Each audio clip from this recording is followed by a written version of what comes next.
Hi friends, అందరికీ good morning. నేను వచ్చి దాదాపు ఒక 1 అవర్ అయింది. ఇప్పటి వరకు ఒక బుకింగ్ వస్తు లేదు, పస్సు లేదు. వచ్చి గంట సేపు అయితే ఎట్లా కూర్చున్నా, భలే యాషకు వస్తున్నది. ఎక్కడైనా బయటకు పోదామా, గతి లేవు.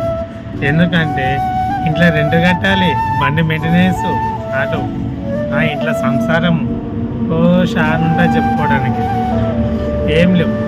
కొత్తసారి కష్టపడితే తప్పిస్తే పైసలు రావు. కానీ కష్టపడదామంటే పరిస్థితి ఏమి ఇది. ఒకరోజు డ్రాపులు పడుతున్నాయి, ఒక రోజు డ్రాపులు పడతాడు. ఊళ్ళో ఆటో ఉన్న పరిస్థితి ఎట్లుంటుంది. ప్రతి ఒక్కడు ఊళ్ళో ఉన్నాడేమో అనుకుంటాడు.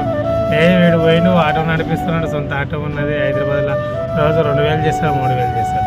ఇటు వస్తే 200 లేవరయ్యా, 2000 ఎందుకు అయినప్పుడు 2000 అయితే ఏమో కానీ కానప్పుడు ఇట్లే కూర్చోవాలి. ఏంటి రాయా మా కష్టాలు. ఆటో అని జీవితం ఇట్లుంటుందండి.